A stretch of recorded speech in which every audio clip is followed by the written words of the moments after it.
Welcome to No Surrender 2021, ladies and gentlemen. A show that, for an Impact Plus show, wasn't bad. I can easily say it's watchable. Maybe that might be the title of this video. It's watchable. Because when you watch this show, you'll see things you really don't really care that much about because it hasn't been built very well and there's almost nothing behind it. And then you have other stuff that was actually pretty cool. Now, the first match of the night, we had DK, now with Black Taurus, versus XXXL and Tennille Dashwood. Now, this was to introduce Dark Taurus. That's what this is all about. That's what I believe this was all about. This wasn't about Larry D getting revenge on Rosemary. This was not about that. This was about Dark Taurus, flat out. And he pretty much dominated. He went up against Larry D. He went up against AC Romero. The guy basically did a big-ass dive off the damn. The guy's skilled. But here's one thing I did not like about that match. Why?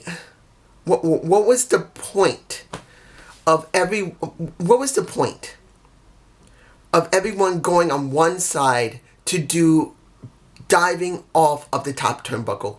It is so cliche. Sometimes it's better you don't do it. But it seems like they add it in every match. And yes, Tennille Dashwood died pretty good. Rosemary wasn't too bad. It's just, I don't agree with it. I just don't. I don't think you need to dive off the top turnbuckle every single match that is on your show or your pay-per-view. I think it's a little too much. It takes away from what you're trying to tell in the ring. But it was done and DK won. I didn't expect DK not to win. They had to win. Now, the next match that I really don't understand. I don't understand why Eddie Edwards is in the match in the first place and why Hernandez was there too. I can understand Hernandez being at ringside. But in the match, no. Brian Myers and Hernandez versus Matt Cardona and Eddie Edwards. Why? I'm sorry, guys. It was not a bad match for what it was. This is not about the match quality. This is the purpose of the match. There was no point in having Eddie Edwards there. Eddie made no sense. It made no sense. None whatsoever. It made no sense for him to be there. It made no sense to have the tag match because there was no conflict between Matt Cardona and Brian Myers. There was nothing built yet. They needed to have more content behind them, so didn't feel like much. So in the end, Brian Myers wins. But what did it really mean? And the thing that was a bit funny, seeing him still with the eye patch. Really? What is he trying to be? Captain Hook or something with the eye? I don't know. You guys tell me below if you like seeing Matt Cardona beat up on a Brian Myers with an eye patch. That's just me. You tell me below. Now, we had Deaner versus Jake somebody. Something. Sorry, there you go. Jake something. About to say Jake somebody. Was it Jake somebody or Jake something? I think it was Jake something or somebody. Yeah, Jake somebody. You see, the reason I don't even remember is because this match needed a stipulation. The match needed a stipulation. Honestly, the thing that made no sense. Why did Jake win? Now, mind you, he got new ring attire and he got new theme music. No problem. But even though he won, what did he gain? He didn't get his brother back, who was his cousin. He got his butt whooped and went through a table. But what did we really gain? Honestly, there should have been a stipulation tied to it. And I think that would have helped the match for me personally. Either he would join Violence by Design, or Deaner would have to spend a week by himself with Jake without the influence of Eric Young. And I think that might have been the best option right there. But it didn't happen. So in the end, Jake wins, but he gets his butt kicked and goes through a table. I'm glad to see he's got new ring attire. I am glad that he has new music. And that's the good thing. And I will go with that. But I just felt like they needed more for this match. Now, the triple threat revolver match. We got 3 guys in the ring from what I saw. We get 3 guys in the ring. A triple threat. Anybody who gets pinned, a new person comes in. And they continue the triple threat with another person. And that keeps going and going until finally there's 2 left and they have a stand-up match, and then it is over and you get the number 1 contender going against TJP. Now, I was told by one of my subscribers that Blake Christian is going to WWE. I don't know if that's true or not. Maybe he's right, maybe he's not. What I said about Blake Christian, well, I think I called him Christian Blake, but Blake Christian, I just felt like he had no personality. He was boring as a personality. Great in the ring, but boring in personality. And this is something that if anyone says, well, guess what? Because he's not going there, it's good they didn't give him a character. No. Don't get it twisted, my friend. I don't care what you think. It doesn't make a difference if the person does not have a job there. It doesn't make a difference if they give him a character or not. He can come in with his own personality that he's acquired in his time in different promotions. And yeah, you could say, well, I guess he didn't want to show any of his personality. He didn't want to show, you could do that. But you guys do know that WWE does watch Impact Wrestling. They watch AEW. They watch MLW. They watch all the other minor, as they call them in WWE, minor regional promotions, so they can see if there's anybody there they may want to try and sweep up and offer them some cash. And even if Blake Christian did go to the WWE and NXT, it makes no difference. He just been watched. And it makes no difference if, well, I'm going to save my stuff for somewhere important. You know you're being watched. If you're a professional wrestler, you know you're being watched by other promotions.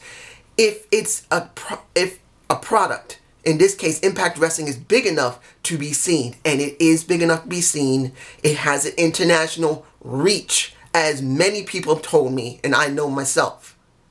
So WWE watches along with AEW. So him showing his personality would have been wise to do. Because when he finally does go to if he's not going to Impact, if he's going to NXT, he's going to have to get an entirely new persona. And in many cases, Triple H is not going to have much options anymore because his product sucks. Now, the people that looked the best was Trey. You got Chris Bay. And when it really came to Christian Blake, yes, he was good in the ring. But he showed no personality in the ring. I'm sorry, guys. Like I said, a guy or girl who goes great in the ring does not mean they have personality. They just know how to work the ring. You got to have a personality when you work. Trey got personality. Chris Bay got personality. The finesser, the smooth criminal, as I call him, he's got personality. Daivari has personality. Daivari has personality. Blake Christian, nope. So as good as he is in the ring, he needs to work on himself. Or he should have actually shown more of himself. That's the end of that. We had also Josh Alexander do a good showing. And in the end, he won the damn thing. I really thought it was going to be Trey. Because by the time you see Ace Austin, you think finally Impact Wrestling is going to let him finally beat Ace in a situation. Because if you guys remember, when Trey and Ace had their feuds, Trey never beat Ace. He had great development, but every single time they had at least 3 or 4 matches by themselves. And each time, Trey got his ass beat in an actual match. In tag matches, it was different. Trey did win in a tag match, but it was because it was in a tag or a 6-man tag or an 8-man tag. One-on-one, you rarely see him.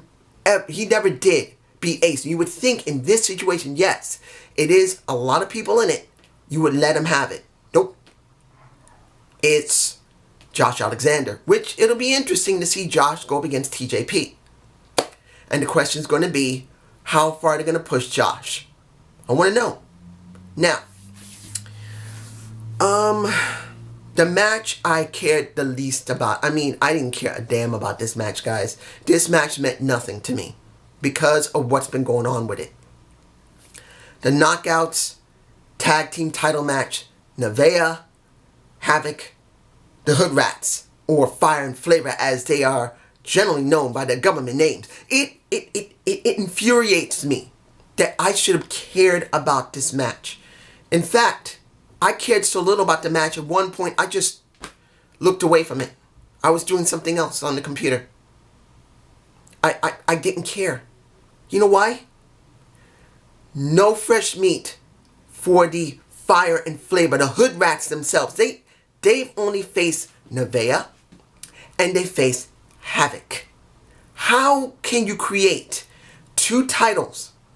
A tag title division needed to be formed with two titles that supposedly meant to mean something, and you have how many women that are generally being seen? Nevaeh, Havoc, Tennille Dashwood, Jordynne Grace, Jazz, ODB, Susan, and maybe Susie counting whenever you bring her back, and Su Yung whenever you bring her back, but you get that point. Kimber Lee, Deonna Purrazzo. You got all those women. And there's no damn tag division. You had them basically doing a couple of tags against Nevaeh and Havoc and then doing singles competition with them. They're in my face. I think I'm using the same image. I don't care. I don't care so much it just belched in my own hands.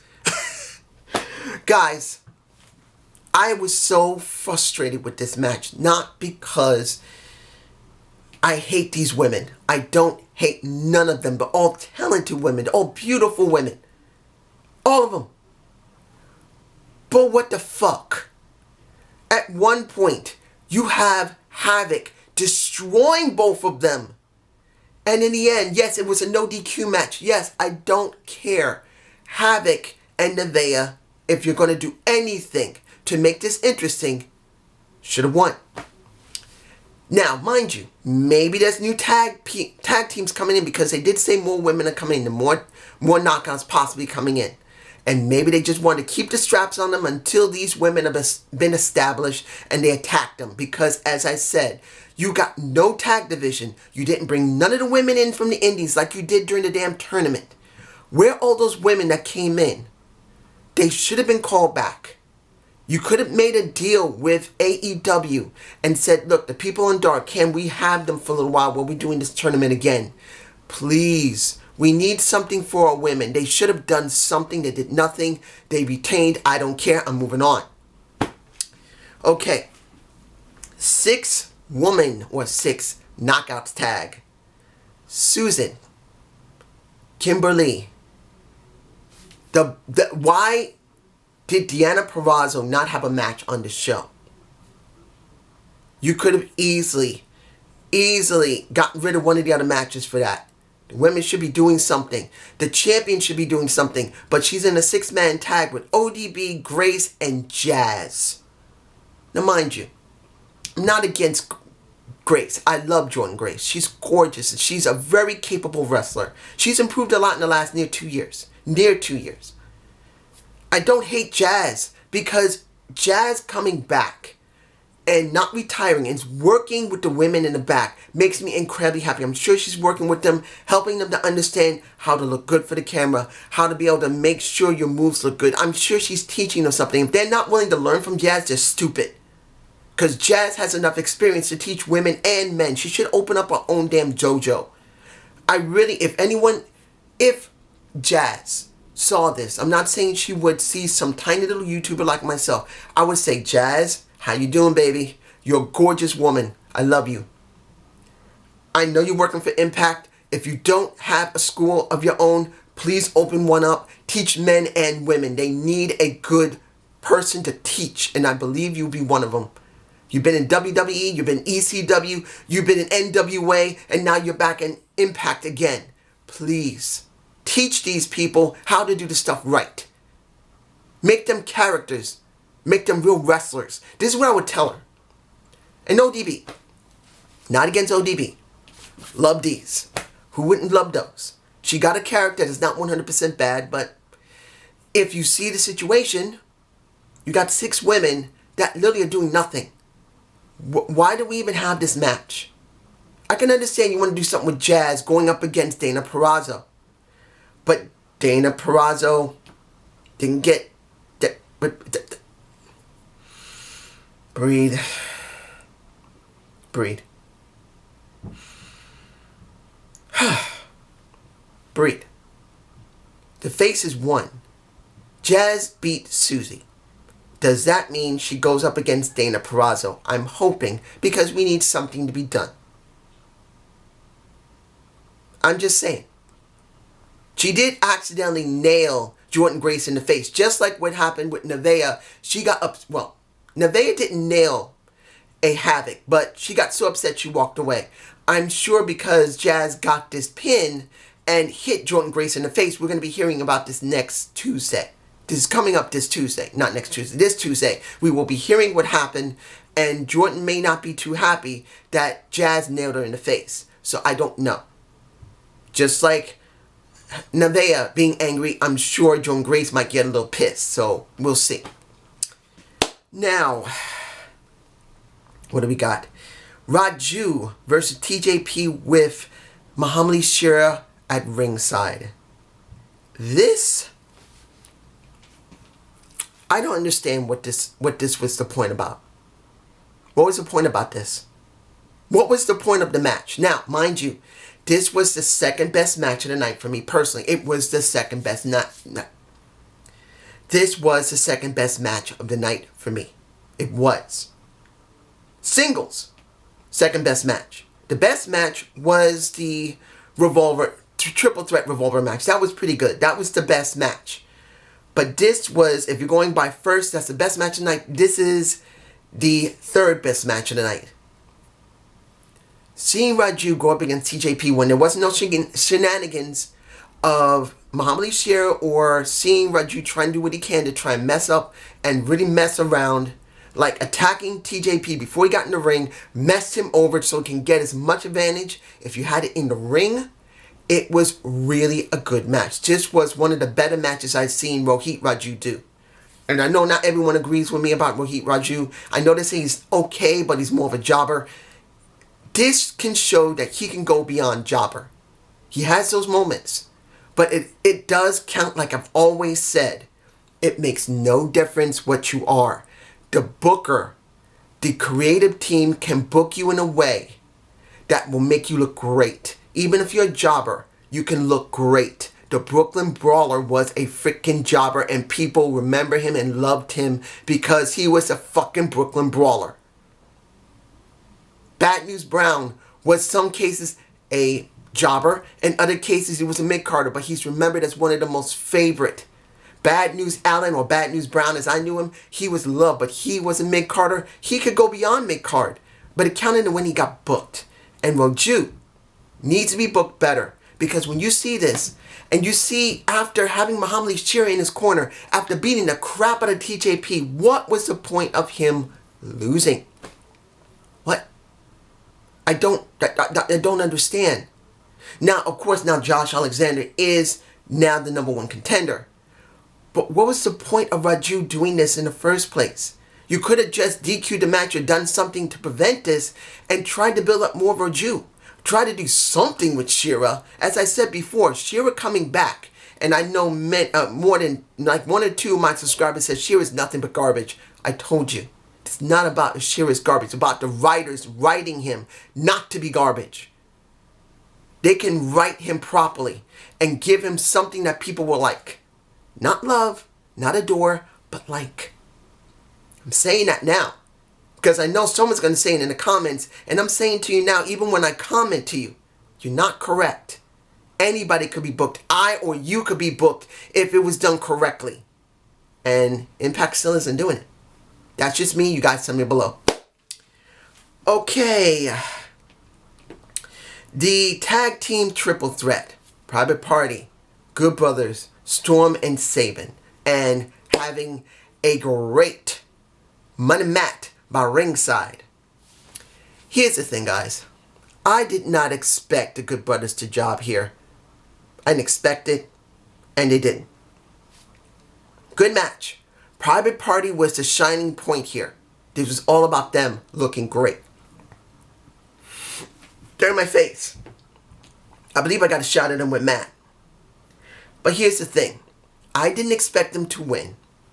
Now, the question's going to be, what's going to happen with the Good Brothers going forward? Because they've gone against two teams now. They're not going up against XXXL. Let's be honest. I don't expect the Good Brothers to go up against them. They should, but they won't. Not unless there's absolutely nothing left for them to do. Sabin and Storm may go up against them, and I doubt we're going to see Private Party go up against them again. So what's going to be for the Good Brothers? I just don't see the booking for them on Impact. AEW, that's something entirely different. They're being booked fine. But on Impact, you got no teams. You got Storm and Sabin. You got XXXL. Who else do you got? You don't have the North. You don't have Reno Scum. I don't see that Madman Fulton or Ace Austin's going to go up against them again. So I don't know what's going to be for them. I don't know. Finally, the last match of the night. If I'm forgetting something, I'm sorry, guys. I might be forgetting something. I am, because I just didn't care, or I just forgot. Let's put it to you like this. The match of Tommy versus Rich for the Impact World Championship.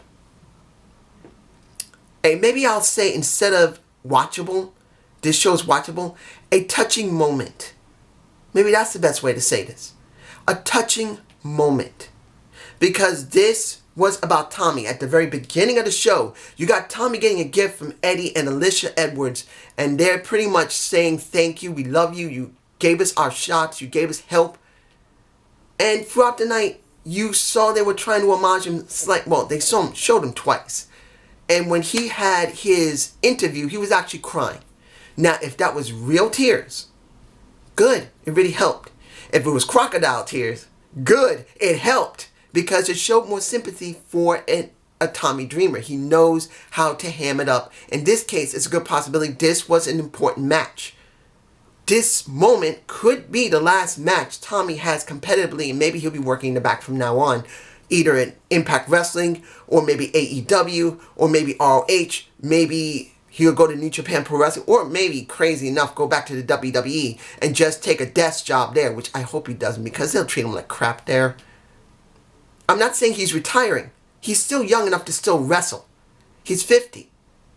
He's months older than me. I'll be 50 July 27th, guys. Be 50. I know I look like an old ass man who's chubby. But the guy's still capable of wrestling for a while longer, just like RVD. Just like Rhino. I don't think Rhino's 50, or like Kane. Those people can still wrestle if they really focus on it. And when you look at this match with Tommy, he did. I'm not saying he did an incredible job in the ring. He did what Tommy does. He knows how to make something special when he does it right. He did some chain wrestling with, and I'll say the chain wrestling was actually decent. It was a little sloppy, yes. Yes, let's be honest. With Rich Swann, the chain wrestling was a bit sloppy. When he tried to do some kicks outside the ring, it wasn't too bad. He did do an Inseguri, which he missed, which wasn't too bad. He really tried his best to be the older Tommy, the younger Tommy, not the older, the younger Tommy he used to be. It wasn't 100% bad. What made this interesting was when he dove outside the ring and popped his finger like this on his left hand. It was like this. His hand was like this. They had to call the doctor out, and pretty much his finger was knocked out of whack. Now, mind you, I've seen that once before from Tommy Dreamer when he was facing RVD in Impact Wrestling, when it was TNA, and he literally popped a bone in his hand. Literally did. It actually did happen with him. So it's not something that couldn't actually be true. He might have done it, but I don't think he did. That's just to try and drum up more sympathy for Tommy Dreamer. And he had to go inside the ring. He chose, after throwing some water on his finger to see if he still had feeling, he popped his finger out of place. He literally grabbed his finger and popped that sucker right back in, and then we went on with the match. And it was Rich who capitalized on it and started attacking the hand, which was fine. That's exactly what you're supposed to do as a wrestler. You attack the injured, even if you like the person. But this match, for me personally, the way that I believe they tried to structure this match, and I'm not saying that it was 100% one for one. You could say that they tried to make this match, and to be honest, sorry for the yelling if you hear kids, the way they made this match made me think of HBK and pretty much a Ric Flair. Now, I know you're going to say, what? But think about it for a minute. I'm not saying Tommy is retiring, but the way they structured this match, they tried to make it mean something. They tried to make it mean something like Ric Flair dealing with HBK, and I believe he was in a steel cage. It wasn't his retirement match. It wasn't. It was a match before that when he faced HBK, and I believe in a steel cage. So, this was about trying to show that he still could go. Tried to show that he still have ability. And also tried to make sure that HBK solidified his own legacy. Now, I'm not saying Rick Swann has a legacy yet. He doesn't. He does have credibility now. Not because of Tommy, but because of all the work he's been putting in for the last 6 months. He has. No, not 6 months. 4 months, sorry. 4 months. 4 or 5 months. But it made it mean something. It added to it. In the end, I didn't expect Rich to lose here. I didn't expect them to actually throw the title on Tommy. They weren't going to do that. But in the end, what do we get? We get Moose coming out, attacking both of them, spearing Tommy, basically nailing Rich in the leg, where his leg that was messed up, that he has the pins in, grabs the titles and holds them up, and they're in my face. This was about making a moment. And here's the thing, guys. This show wasn't bad. It isn't a bad Impact Plus show. It's easily below a pay-per-view quality show, but it's not that much low. This is pay-per-view quality that we know Impact could give us. This is bare minimum, almost nothing. Yeah, about here. Just shy of it. Nothing really super extensive, but it was still a good show. But this is just me. Have a good day. Have a good night. Peace.